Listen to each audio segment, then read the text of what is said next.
But you know, of the two things, of salad and donuts, like of the two things that are going to make you sick, like salad's way. Yeah. Donuts would never do that to you. No, literally never. Whenever Never. people are always They're like, fried. this person put a McDonald's burger under a bowl for 2 years and it stayed the same. I'm like, that's consistency. That you can trust. I don't think it'll make me sick. It's not going to make you sick.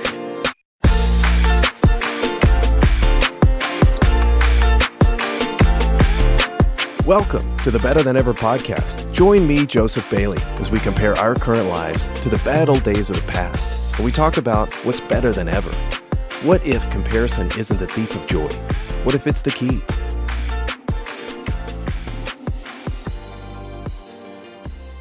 The light is red. We're rolling. Yeah.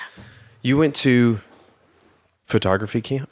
Yeah, I shouldn't have told you that. I want to know about photography camp. I don't know what happens. Do they do hazing where they like yell at you while you're taking pictures? No, it was a very old woman, and so she probably didn't even know how to use the camera, but I am a serial hobbyist, so I want to try everything. I want to be good at everything. Okay. And the second I find out I'm not good at it, I'm like, I hate that. I was never interested in that. You don't have any record of that.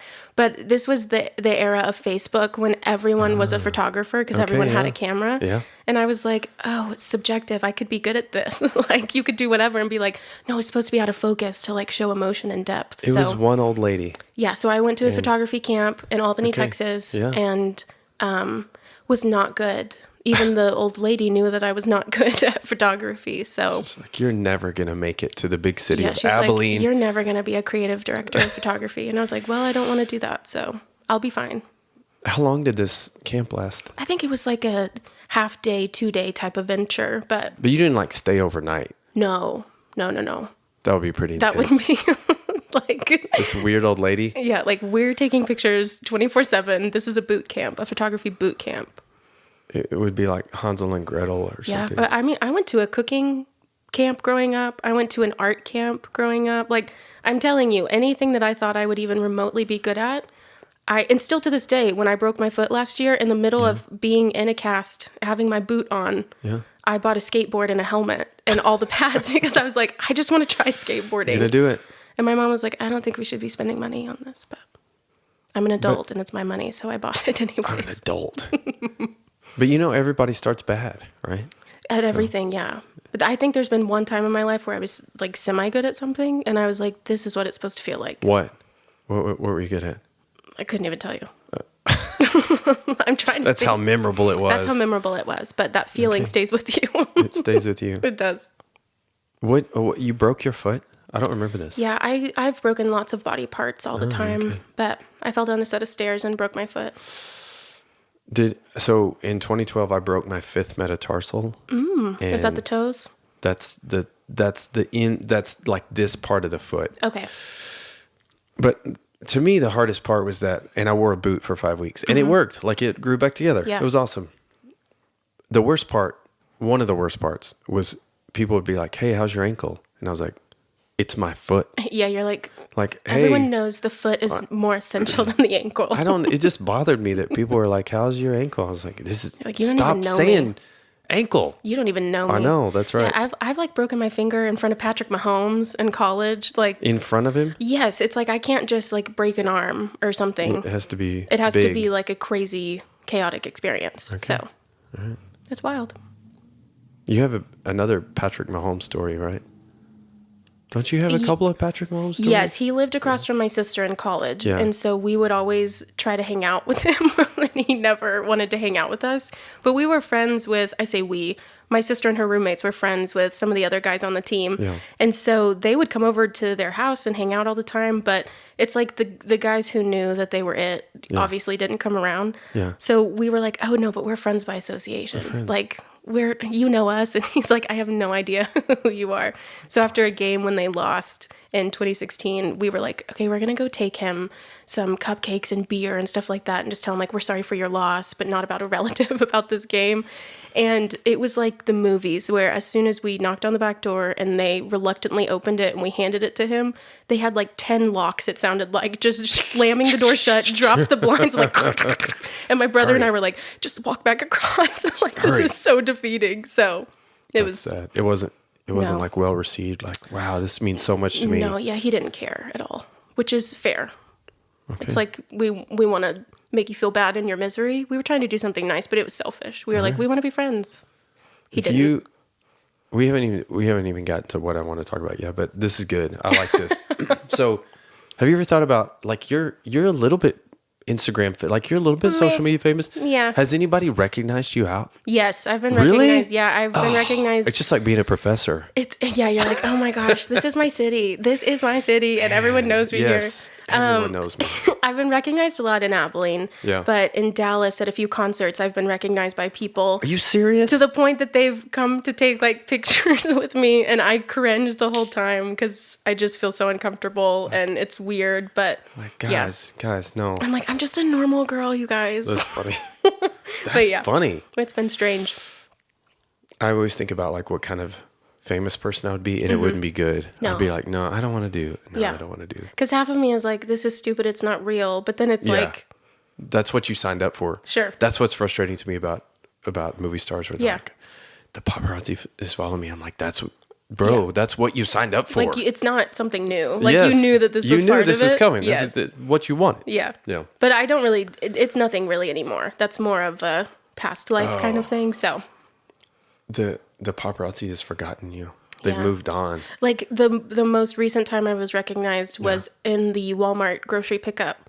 The car next to me, this woman was waving me down, and I was like, oh my gosh, do I have a flat tire? That's so embarrassing. And I rolled down the window, and she's like, are you the girl from the internet? And I was like, my people, I'm meeting them here at Walmart. This is my demographic. Are you the girl from the internet? Yeah, and I was like, I think so.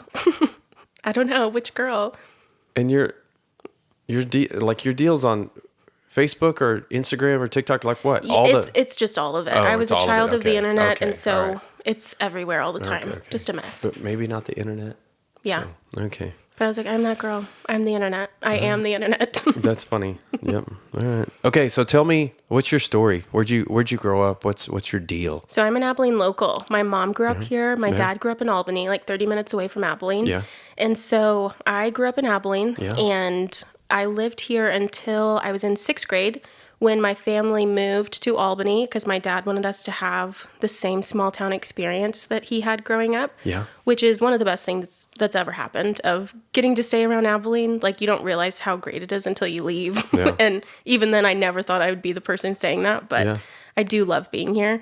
But I'm trying to. But okay. Yeah, it goes in waves. Yeah, like my counselor all the time, she's like, oh, so you like being in Abilene? I'm like, I love it. And then the next week, I'm like, I hate it here. It's a prison. So, but yeah, I grew up around here and have obviously moved back after moving away so many times. Yeah. So when people say all roads lead back to Abilene, they mean it. But Gosh, it's true. yeah. Yeah, we tried to. And here we are back in Abilene. Yes. That's true. All right. What'd you do when you were growing up? Like, what's a day in the life of Molly like? So I was the youngest of 3 siblings, Okay. 2 siblings. There were 3 of us total. So it was a lot of bullying that I endured. And You weren't bullying? I endured the bullying. So they would bully me, and then I would just cry a lot about it. As the youngest sibling, that was the role that I had to take on. Okay. So there was a lot of that. My sister and I are very close in age. We're only 14 months apart. So it was nice growing up. I was actually super shy growing up, which Really? is crazy because I never stop talking now. Yeah. But my sister and I, we were involved in everything. We played sports. Obviously, I went to a lot of liberal arts camps, of cooking camps and crafting. Yes. Right.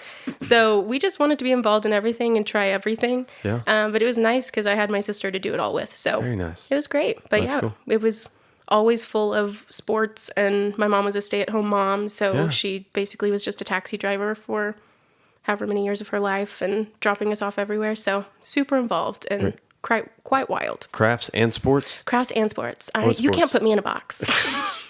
All the boxes. No boxes. Yeah, we played basically everything growing up. So we played soccer for a few years. Yeah. I hated it. Lexi and I were both the goalies, and I got kicked once in the face, and I was like, I'm done with this sport. I'm over it. Yeah. We played softball, volleyball, basketball, tennis.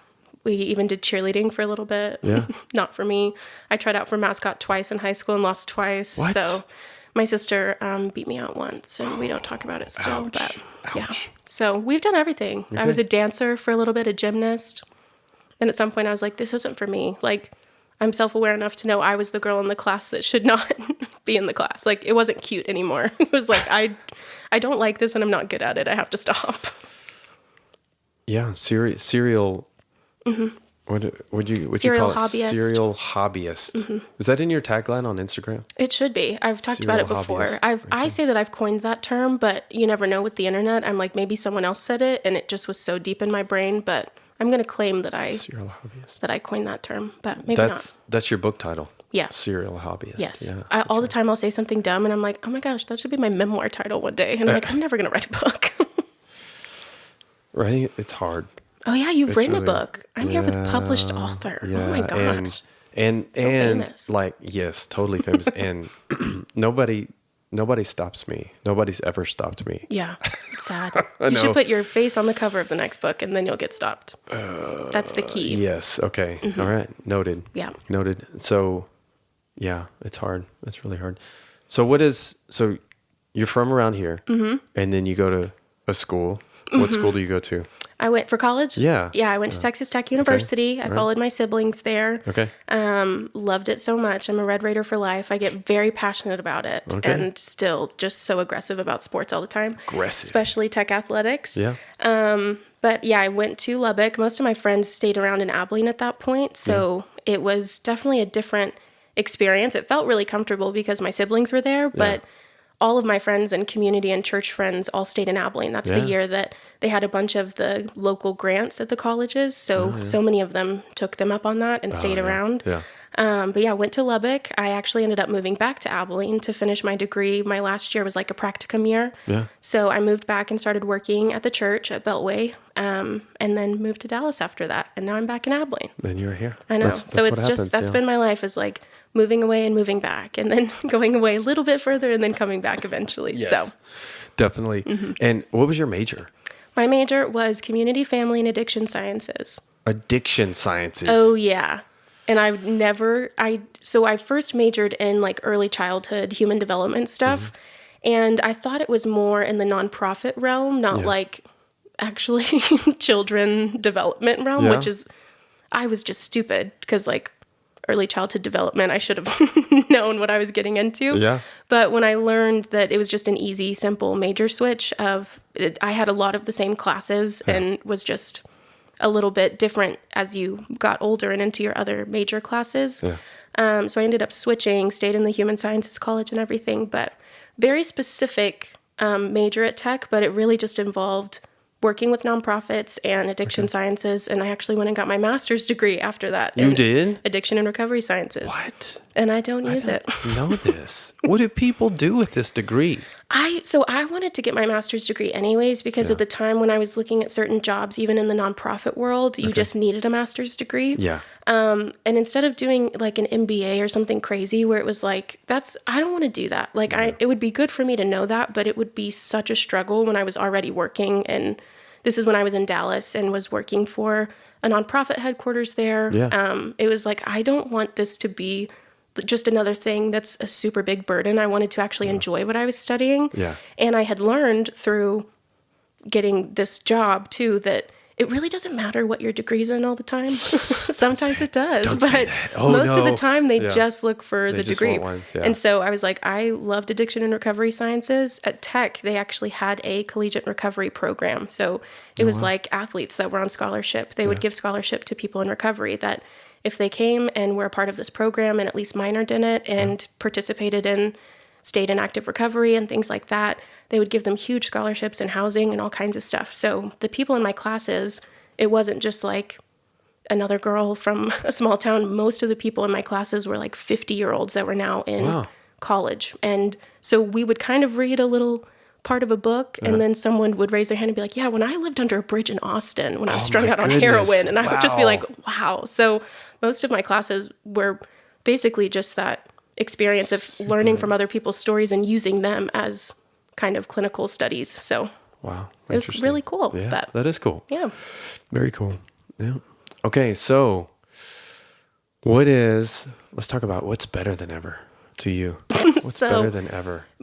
This is serious. My first answer that I had. Yeah. Well, I'll save that one. I have two answers. Okay. because I don't like the rules. Okay, So that's fine. I'm saying more than one thing. You can say as many as you want. So one thing that I was going to say, I'm going to say 3 things, but only 2 I want on the record, okay? One that I was going to say was grocery shopping with grocery delivery, but then I was burned this week by grocery delivery. Do you want to tell that story? I think it had to be someone that didn't care, like maybe a high school student that was just there to get the paycheck and leave, which I respect, I respect. They're not paying you enough to do that. Yeah. But I got moldy produce. I was obviously eating salads for the week. They just gave me no lettuce. They didn't even give me a replacement. They just marked it out. You're telling me there was not a leaf of lettuce at that store? You ordered lettuce and they're like, no. No. They just said absolutely. I've never seen it before. They just marked it out in red. They're like, she doesn't get it. Did they refund your money or anything? Or yeah, they just don't charge you for it. But now I've got to go back to the store anyways. So something that I was going to say was better than ever was grocery shopping now because you can get it delivered or pick it up. But they decided for you. They decided for me that my laziness is no longer. Maybe it was moldy. And they said no. Literally. I don't know. What if they marked out, like, if stuff was bad for you and they were like, no? And they're like, she doesn't need that. Yeah, like, donuts, she's got too many sweets in the cart. We're not giving her that. Those little powdered donuts? No. I know. You don't need that. I think it was like some kind of organization is on the underground of this, that they're like, all the healthy stuff, we're going to have everything else in stock. Hey, but everything else, no. But of the 2 things of salad and donuts, like of the 2 things that are going to make you sick, like salad's way. Yeah. Donuts would never do that to you. No, literally never. Whenever people are always they're fried. This person put a McDonald's burger under a bowl for 2 years and it stayed the same. I'm like, that's consistency. That you can trust. I don't think it'll make me sick. It's not going to make you sick. Yeah. You're telling me I'm going to eat bugs versus whatever's in that? It's fine. The organic stuff's totally going to make you sick. Yeah. I don't know. Anyway, okay, so that one's out. Normally grocery shopping. You think this high school student could see that it was moldy? It was Guinness World Record moldiest onion, so he had to have known. She. I don't know who it was, but they had to have known. Okay, well that's sad. And I'm taking it personally, so going to be on the lookout for that. Right. The other answer that I had in mind, which is just because I had this experience today. Yeah. Paying bills is better than ever. Oh my gosh! All online. Did you ever like have to write down on the ledger? Oh, like the checkbook? No, I'm not that old. Oh, it was the worst. Well, actually, I used to have to help my mom balance her checkbooks. Or she would write a check, and then in the car, she would make me write. It was the worst. Yes. But I just would even think about growing up and having to drop bills off for my parents, even when I was in high school. Yeah. And oh my gosh, today I got a invoice for a legal fee for filing a trademark or whatever it was. A legal fee for suing somebody for bad vegetables. I sued that high school student and their life is over. Yep, that's right. Over. But I received that bill in the mail. In court. Yeah. Yep. And so I'm going to see them in court soon. So I was paying my legal fees. Yeah.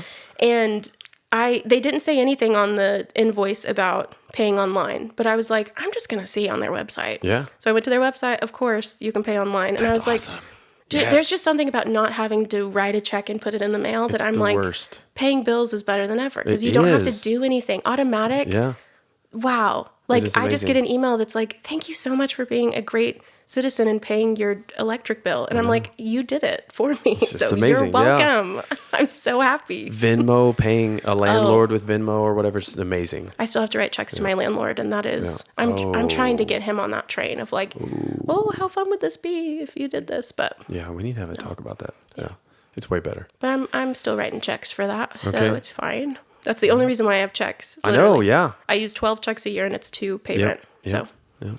And I thought it was going to be 13 for the legal fee, but no. Online. Boom. All right. So groceries and bill pay? Paying bills. That was my ankle, by the way. That was your ankle that popped? Yeah. Did it's you break broken. It? Yeah. I have no feeling in my legs, so I think I got some nerves on that one. Okay, this was the real first answer that came to my mind. Yeah. And this is the only thing I've been fixated on. Okay. And I thought you would have an interesting perspective on this too. I want to know. Because I never knew you in that role of like Professor Joe Bailey. No. I just knew you as like kindred spirits from church. Yes, that's besties, right. Yes. Bestie friends from church. Yes, that's right. But I literally thought, what's better than ever these days? Something that's so attainable, honestly, is basically like not going to college. Because you can teach yourself so much. I have taught myself probably 4 total new professions that I actively do now. I'm not using either one of my degrees. So, of course, like medical students go. But For the most part, not going to college is better than ever. Chronic hobbyist. Serial hobbyist. Cereal. Yeah. Okay. Not chronic. That sounds like it's You're a disease. Yeah. Chronic woman. She can't stop. You're going to be reflecting on this and be like, yeah, I talked to Molly and she's just like a chronic woman. And she's chronic. She's chronic. So she went to school to be praying. chronic. Be praying. Pray for Molly. No, so in higher ed, one of the things they've talked about in the last 10 or 15 years is that so like 30 years ago or 50 years ago, a professor they knew the answers, right? There is these special answers. Well, now you can find it anywhere, right? And so there's a shift. This is serious stuff, but there's a shift from being the specialist to a curator where I know where to find the answers and I can like assemble this body of, of knowledge for my students or whatever. So yeah, it's interesting, but yeah, you're right. I mean, everything's right there. I want to tell you how old I am I'm going to gasp. I know. I'm just so young and spry. I just can't even relate to ever being that old. So it's crazy. The other day I was talking to some younger people and they're like, well, how old are you they said, how long have you been married? And I was like, I don't want to talk about it. It's how long a long have you time. been married? Tell us the answer. Why do I need to talk about it? Forever. It's great. Okay. I'll give you a pass. It's your podcast, whatever. Almost 23 years. Okay. 23 years. And me and Krista joked that we've been in 5 different marriages. Yeah. Yeah. All the different eras. Evolving. Yes, all the different eras. But I don't know. So just, what was that? What were we talking about? Yeah. What was that thought? We're talking about not going to college. I was telling them that I would not, like how long I've been married or whatever. So anyway, but yeah. Okay. So those are things that are better than ever. Okay. And then, so another thing I want to talk about is I'm fascinated by how people compare and like, are we navigating toward comparison? Is media making us compare in a certain way, especially social media? And you're on social media a lot, right? Yeah. And so like when are you comfortable saying how much you're on social media? Oh yeah. Yeah. Is it a lot or is it not a lot? I really don't think it's as much as people would think. Really? It used to be a lot in the sense that that's what I did every day for my job. After I quit working at the nonprofit in Dallas during COVID. Yeah. And then the Walmart people started finding you. And I was like, I can quit my job. I'm famous. People know who I am. I'm going to make a living. But I was doing freelance for 1.5 years. And so it was not only me posting stuff and like deals and all kinds of stuff from that, but I also still to this day do social media stuff for other people on the side, podcast editing on the side. I do a lot of podcast and social media consulting. Do you really? Yeah. And so I still edit. Now I feel self-conscious. No, I still edit podcasts for people too, but that's cool. It's like it was my job, so I wasn't really on social media that much in my own time, and so I really had to separate that. But even now, like for the last year, I've been more of a consumer again for the first time because it's weird whenever that's your job with like podcasting and doing, and not just your own, but editing for other people and all the social media stuff.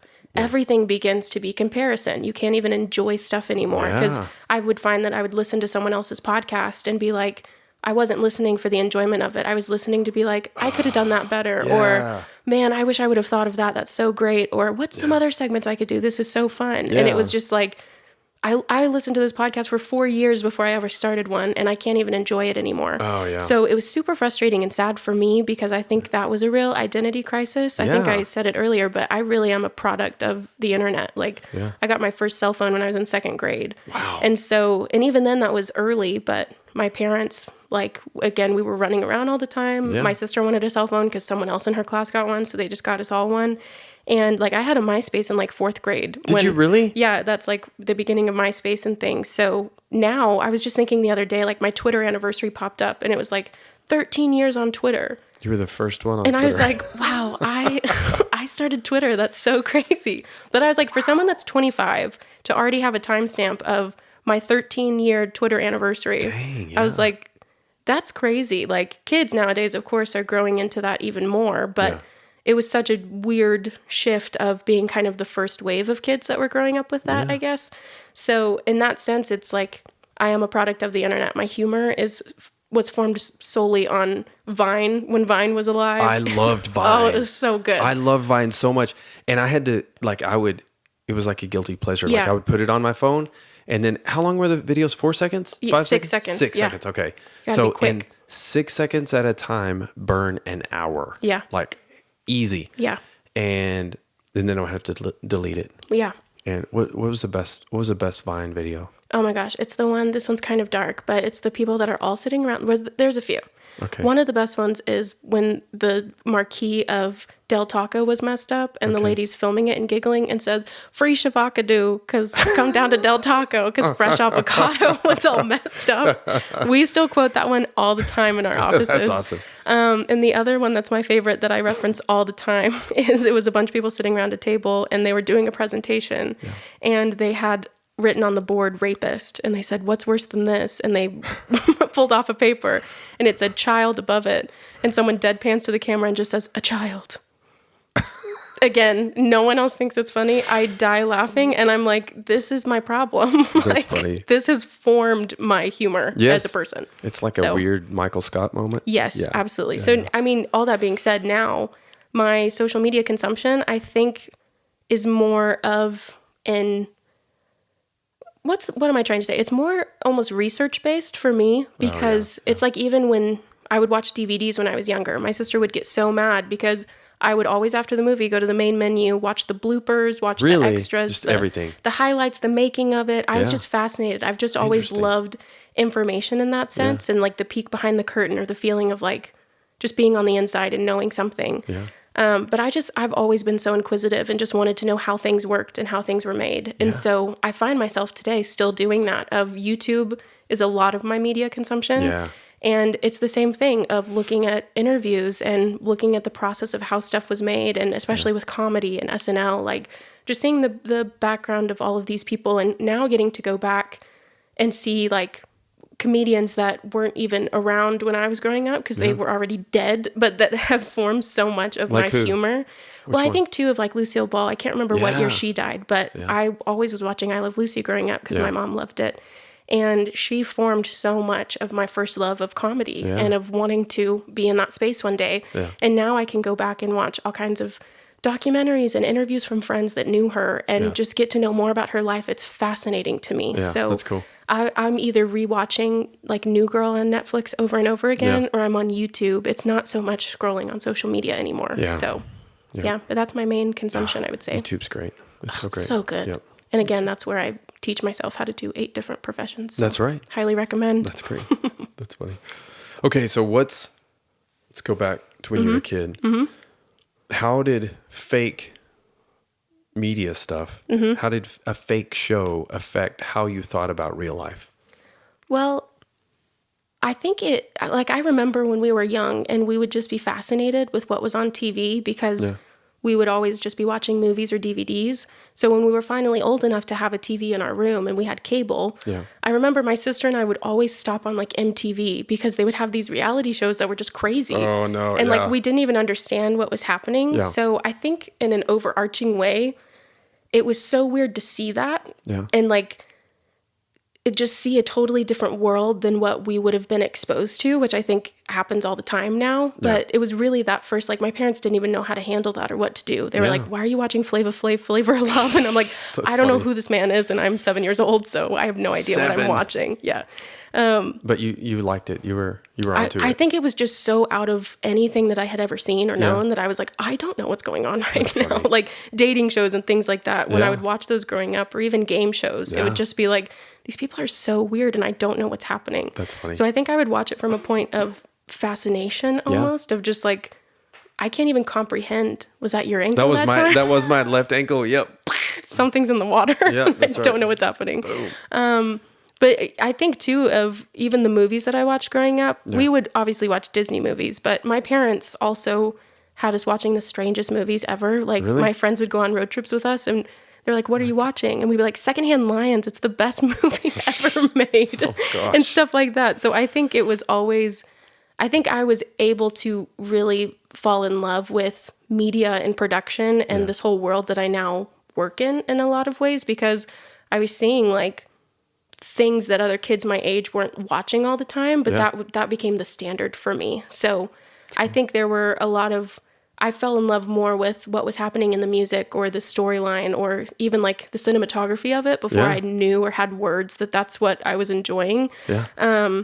So I didn't really, even the concept of it, I think I grew really detached from like the actual stories of it because I was too young to understand. Yeah. So, yeah.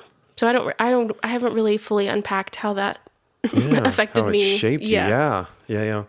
So like if you're 7 years old and you watch a show, like what when you think about people falling in love? Yeah. What does that look like? I think it was so interesting for me to see that because I had Not Flavor Flav. Yeah, I was MTV, like, well, falling in love. the best I've ever seen someone be in love was Flavor of Love season 2. But watching someone fall in love, I think that the romanticizing that was always just super enticing, and seeing that. Oh, yeah. I was able to detach stories so much that even I would think if there was like a witch in the movie or something scary or something weird, like when Mufasa dies in Lion King, a lot of kids wouldn't watch that show because we had to stop watching it. Yes. Yeah, it scared kids so bad. Yeah. But because every time I would leave, they would cry. Yeah. Like, so I would watch Dad. that movie and I would be so sad during that scene and wouldn't watch it. But the rest of the movie I would stay and watch. So I was able to detach moments like that. Yeah. So I think even the idea, though, of watching someone fall in love was like uncomfortable for me. I don't know why. Yeah. I think I enjoyed the other parts of the movie so much that it wasn't that it was uncomfortable or weird, but I just had other favorite parts of the movie. Like in Cinderella, I loved the mice. And that's what I would talk about. I would never really talk about Prince Charming. It was like, that's funny. The mice are so funny. If mice really showed up and started like grabbing your clothes. Like Toy Story messed me up. I would pretend to walk out of my room and announce like, I'm leaving. And then I would stand there and be like, wake up, you toys. I know you're alive. We had the Toy Story characters when the boys were little. And every time I would see Woody, like he's made of cloth. Yeah. And so when you set him there, he just kind of like crumbles. Mm-hmm. And whenever he was sitting there, what's so cool is like, it looks like he just, like you turned around. And Andy's coming. Yeah. Yes, Andy's coming. Mm-hmm. That's right. Okay. What was scary? Like, what was a scary movie? Scary show? Were you scared by it or were you detached from it? I think there was definitely the first time I would watch stuff, it would scare me. And it would scare me enough that even if it wasn't something that was necessarily scary, like some kids that I grew up with would kind of even find like the darker stuff enticing, or they would just be amazed by it. And because there is a lot of crazy imagery or pictures or whatever that comes with it. But I can't even think of if it was The Sword in the Stone or some movie like that. There's a witch that turns into looking like a pig. Yes. Do you know what I'm talking about? Is that The Sword in the Stone? We watch Sword in the Stone all the time. Oh my gosh. That used to terrify me. It used to terrify me so much. And I think too, like with the Lion King example of Mufasa dying, it wasn't that the stampede was scary. It was the real life message of like, your parents could get hurt and leave and you're left alone. And I would tell my mom, like, Finding Nemo was really hard for me to watch growing up because I was one of those kids that was terrified of getting kidnapped all the time. I don't know why. I think they just had too many programs in schools about it. But that's why movies like The Lion King, I grew up with this fear that when people would ask, what's your biggest fear in life? It wasn't like snakes. I would say, I'm afraid of my mom dying before she's old. Heavy. Yeah. And I'm afraid of being alone for the rest of my life. Wow. Which again is the themes of the romance and the parents, which is such a thread in every Disney movie. I was talking to someone from our church that works in the foster night out type of ministry. And they were saying it's so hard to pick a movie because you can't pick a movie where a parent dies or something happens, because that will trigger every single kid in that room. And I think my parents are still married to this day. And it terrified me and made me so sad as a kid, because those messages, it's not just, oh, she's sad. Why is that so sad? It's real. And so I think moments like that and those stories would scare me way more. Even though the evil stuff was kind of weird to me growing up, those things would scare me way more. And I think that's when I started detaching from stuff quickly, because I was like, I like this movie and the colors and the songs and everything. It's just that one part. But it was so heavy that it wasn't even I couldn't even be in the room to watch it. I would run out or be like, Lexi, tell me when it's over, which is my sister. And so that's how I spent a lot of my childhood, is being able to detach from it enough to watch it. But it still like grew into me as an adult of that being terrified that my mom's going to die before she's old and supposed to. Like that's in our mind of like when something's supposed to happen. And so, yeah, that's still something that like I've talked to my counselor about this year. Is like these fears that were so ingrained into me since I was a kid. Yeah. So I don't know if that's necessarily where they all started or because also growing up, you have kids in your class that have lost parents and live with grandparents or whatever it is. Yeah. So I think just the combination of that, it's just interesting that those are the two things that still to this day, I'm like, are big fears of mine. Interesting. So there's this thing in media studies where we talk about identification. Like as you watch a show, who are they trying to get you to identify with? Right. Like in Sword in the Stone, who you're supposed to identify with? Do you know? The sword itself. Well, no. What character? Like, I can't think of his name, but Arthur. The guy, Arthur, that's the kid. The kid, you know, like you remember he pulls it at the end. Hail, King Arthur, long live the king. And, I should have remembered his name. But or like The Office. Did you watch The Office? Yeah. Who are you supposed to identify with? Michael Scott. No. What? Like Jim and Pam. Oh. I like that. I would make the argument. Is this saying so much about me? No, it's not. You're like, I love Michael Scott. I'm trying to be him when I grow up. No, so like Jim and Pam and like being relatable and the yeah. So like, but if you've ever and I've talked about, I really failed that quiz. No, it's the Sword in the Stone was a joke answer. Michael Scott was a real answer. I didn't tell you about. I didn't tell you about these questions. I didn't tell you about these questions. Yeah, before, you're just gonna have to sit with that thought. Yes, I feel terrible. So, but when you watch a scary movie, normally, so like you're running from the bad guy or the evil thing, right? You can watch a scary movie and actually like root for the bad thing. Yeah. And it totally changes the movie. Yeah. The anti-hero concept. Yeah. That's right. And a few years ago, Cobra Kai came out. And so. Never watched it, but I'm here. I'm engaged. I only watched 2 or 3 episodes. It was really good. 2 or 3 seasons on the premiere night, but it's not a big deal. Nate Bargatze does this bit about, which I've said for years because I have 4 kids and literally people ask me, hey, have you seen, and I don't let them finish the question. Yeah, you're I'm like, no.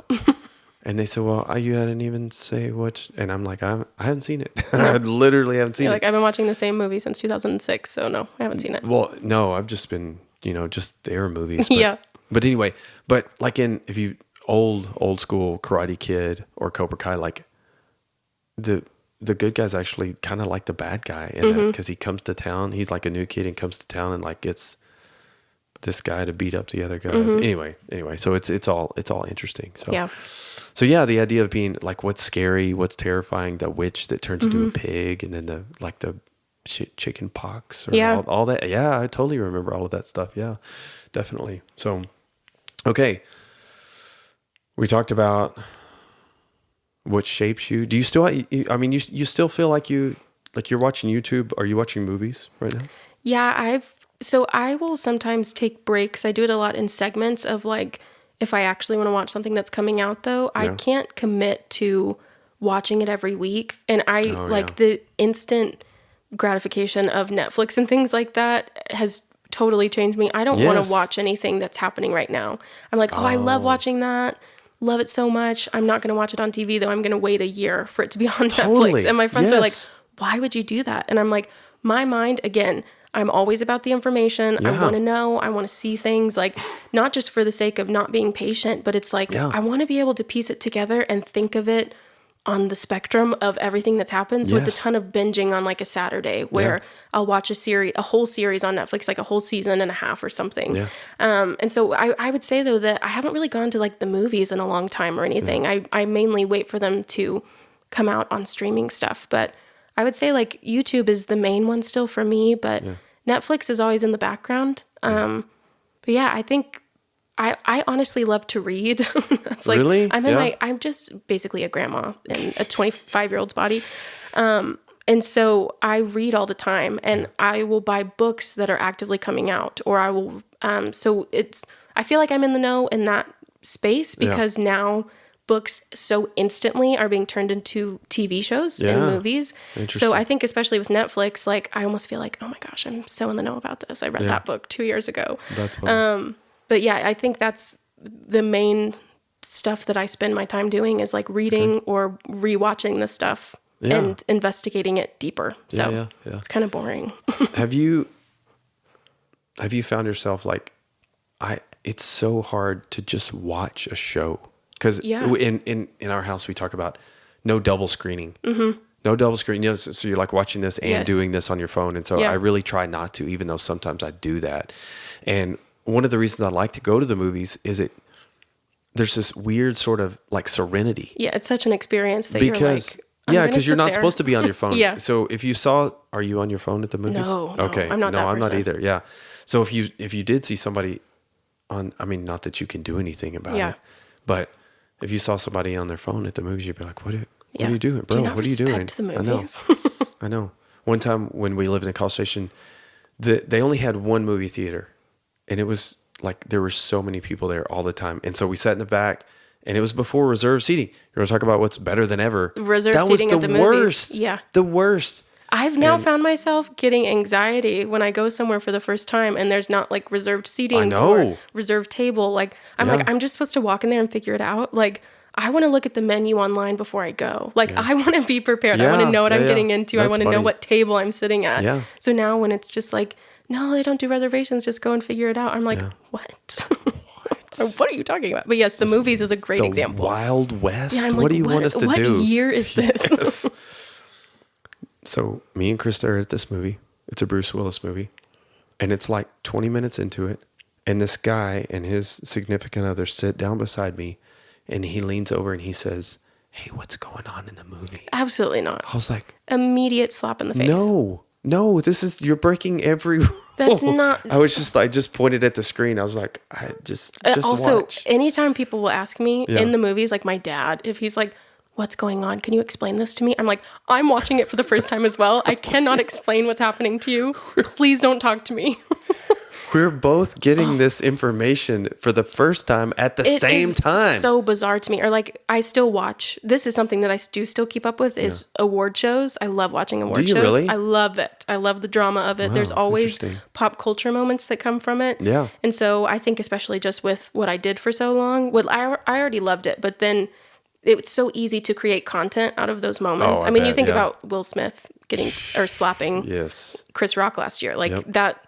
It's just, you just know the moments when they happen live that it's like, this is going to be the thing. Yeah. So to capitalize off of those, but like when we're watching an award show and my dad or sister or mom or someone will lean over and say, what's going on? What did they just say? I'm like, I don't know. It's literally live. It's literally live. I don't know what's happening. So now I go to the movies by myself. I don't like going with my family because I don't want to be. I get that. I don't want them to talk to me. They're movie talkers. And I'm like, I don't want you to talk to me. I want to sit and I want to not talk for 2.5 hours and I want to watch this movie and enjoy it. We watch every single thing as a family with subtitles on. Me too. Yeah. That's even if you're by yourself? Yeah. Oh, you want to know exactly what they said? Yeah. I want to know what they said. I want to read ahead. And sometimes you catch the subtle things that they still want to be on there for a reason. Yeah. But even if it's like whispered and you're not supposed to hear it, but then they type it out. Yeah. Fascinating to me. Again, love it.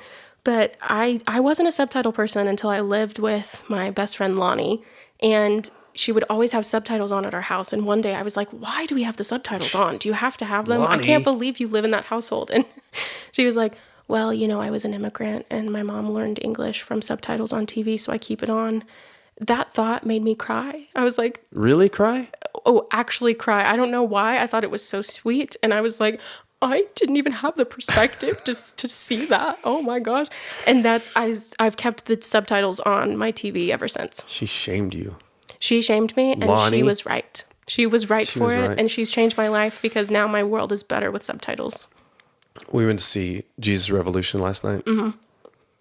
Almost everyone liked it of my family, but there was somebody I was sitting by who's a little younger. Okay. And she liked about half of it. Okay.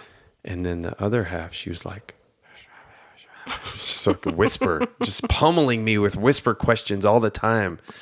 And it was like that. I was just like, just watch. Anyway, but in that movie, the main character is Lonnie Frisbee. Wow. And which is weird for us because we know Lonnie. Yeah. We know our Lonnie. Yeah. And so in the movie, you have to like switch over. Oh, yeah, Lonnie's a dude. Yeah. All right. Yeah. You're like, oh, that's not, she's not in the movie. She's not. Crazy. No. That would be cool if she was in that movie. A superstar, a celebrity. Yeah, totally. Yeah.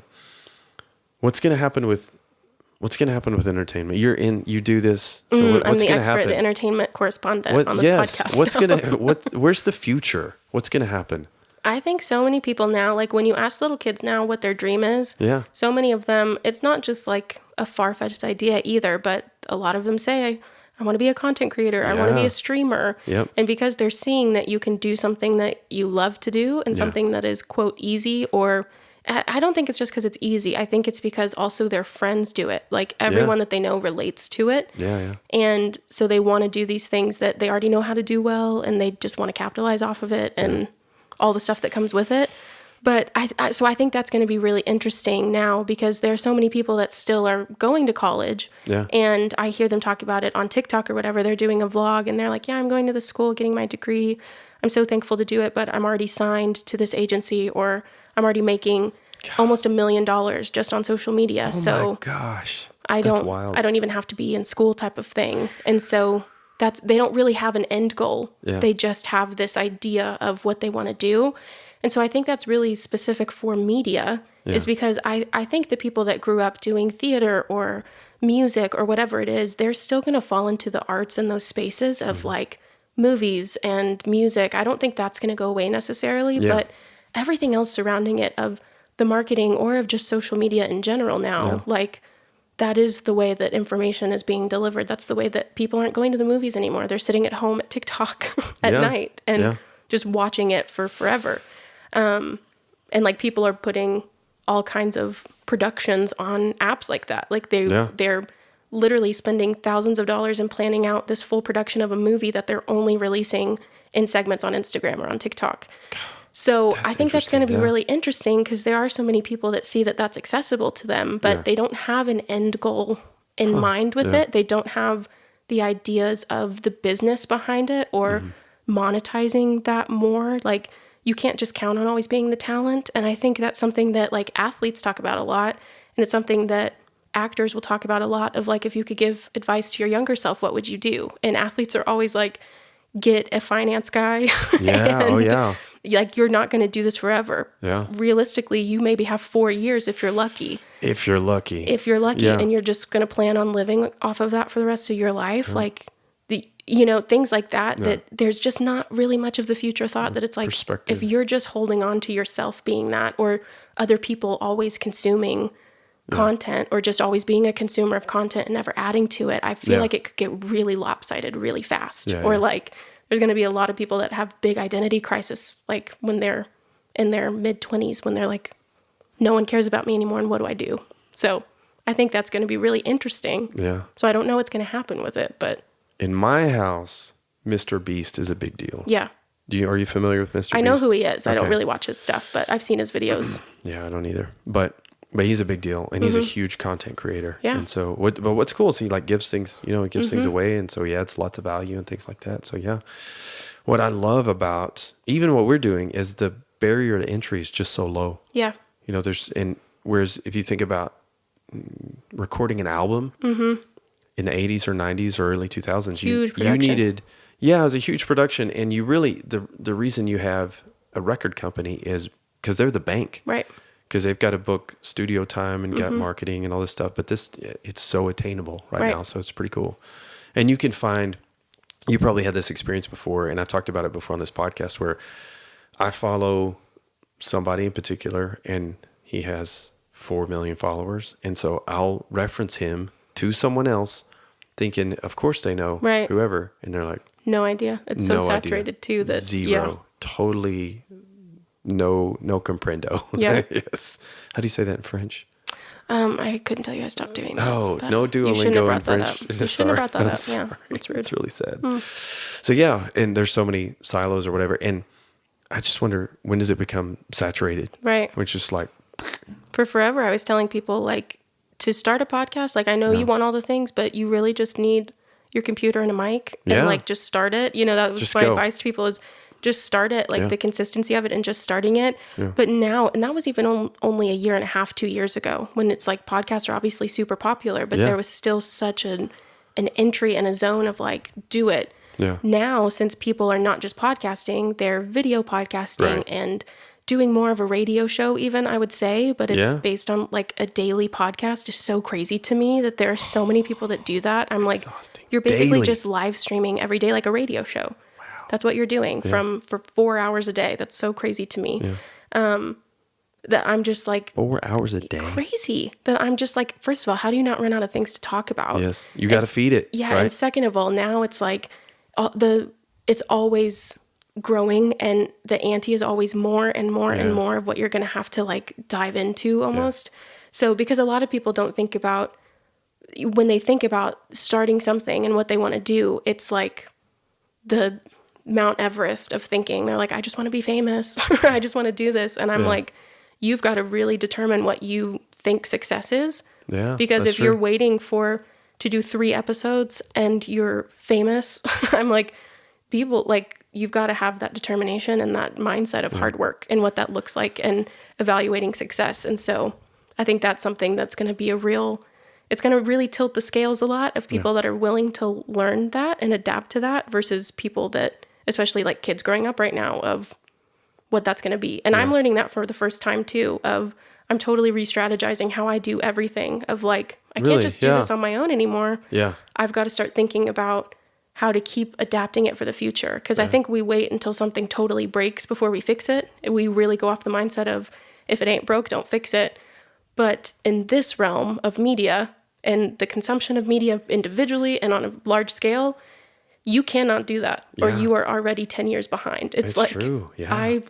Right now things are great, things are working, but I'm totally re-strategizing everything that I do and doing a huge relaunch in a few months because I'm like, it's got to change and it's got to adapt and do that. So it seems kind of crazy, but you have to be a little bit crazy. You have to be a dreamer and have the vision for it, I think. So, well, even the algorithm, they talk about the algorithm, it just changes all the time and what it feeds people and what it doesn't. So that's right.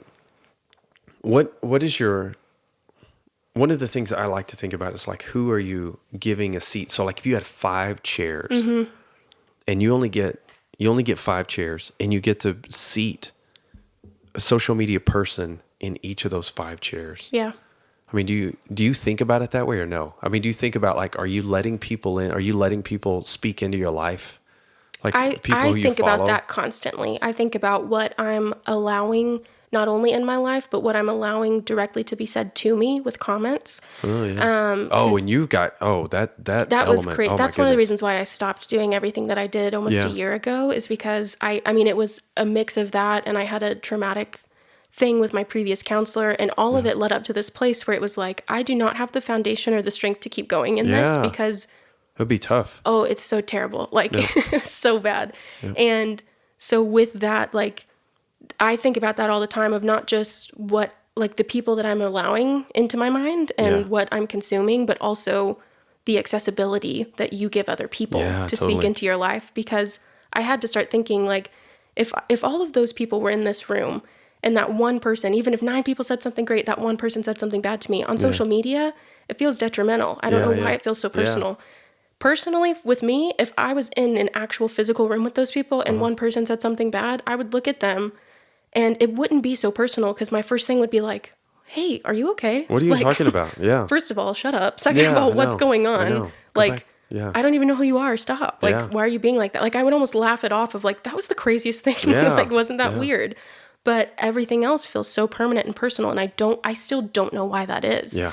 So I think I would question that a lot. But I think for the most part, I found myself really gravitating towards people that aren't like influencers. They're people that are either like comedians that are just also on social media a lot. So like I've seen their other work, but I've really found that I need the roadmap and the timestamps. I need the receipts of watching them over time. Yeah. So even though people are always constantly putting up videos, if it's someone that's super popular right now, I really don't follow them or watch their stuff because I'm like, I want to see the progression of how you've changed. Because like, I don't want the facade of whatever this is because half the time you're just doing what's working because you're so afraid that it's all going to come crashing down. Right. So Who are you following? Like who?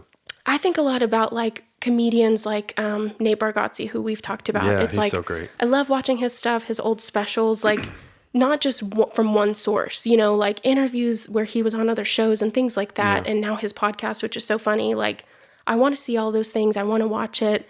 I followed him from like almost the beginning. Yeah. And so now he's super popular, and I have And you're like, hurt oh my feelings. I was like, You don't no, remember I was me, with Nate? him. I've been with him this I've whole been time. with you in the trenches. Well, no, like when my friends reference him, Yeah. I'm like, no, I know. Right. I know Nate Yeah. Bargatze. Yeah, I know him. I think too, like this sounds so dumb, but I think of even someone like Harry Styles that I was obviously a fan of in One Direction, and not just One Direction, but I'm fascinated with British TV for some reason. Really? So I watched them be formed on the X Factor via YouTube.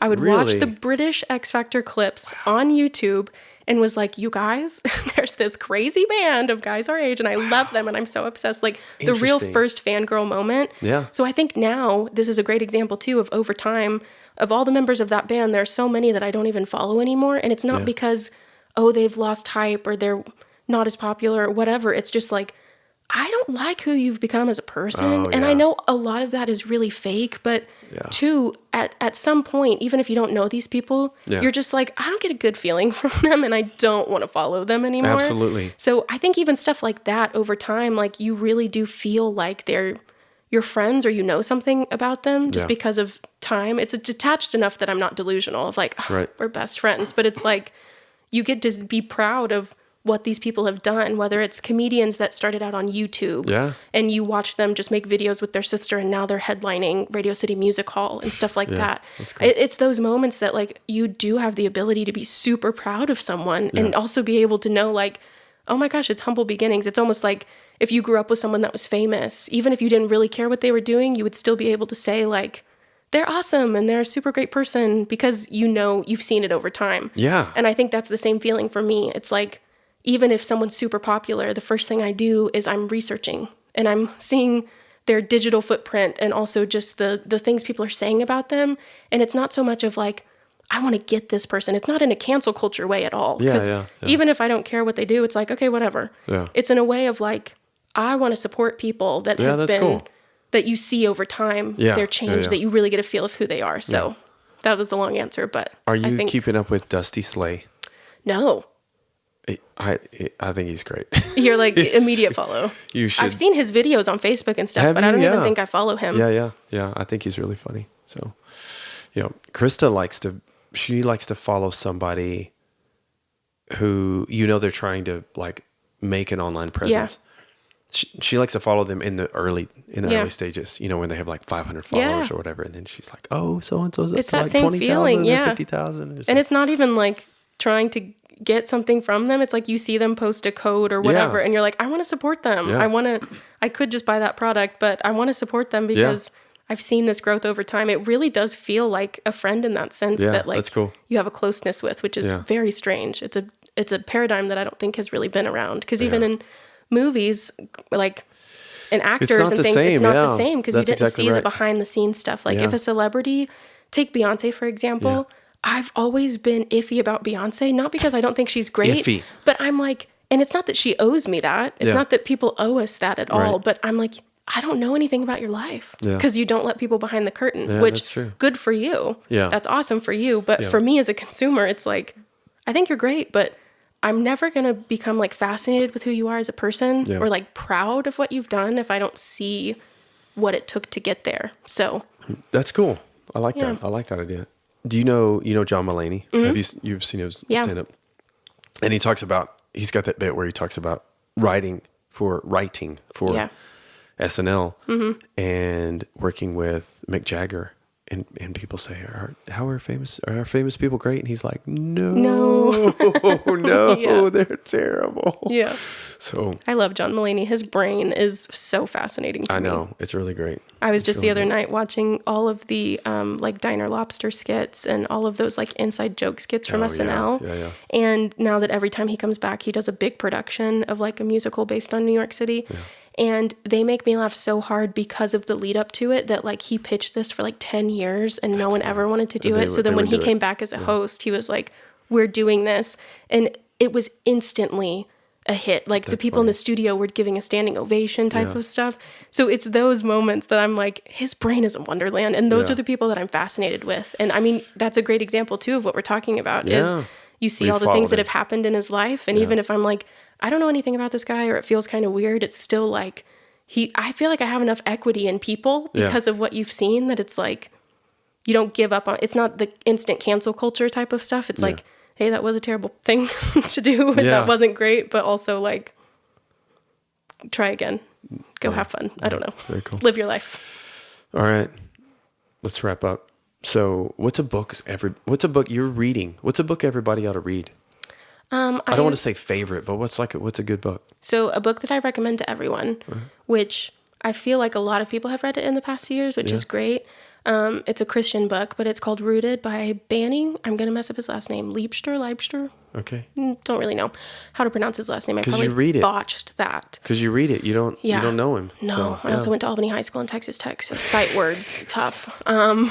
But he's the pastor of Jesus Culture in California. Oh, cool. And this book was the most foundational book for me as a believer.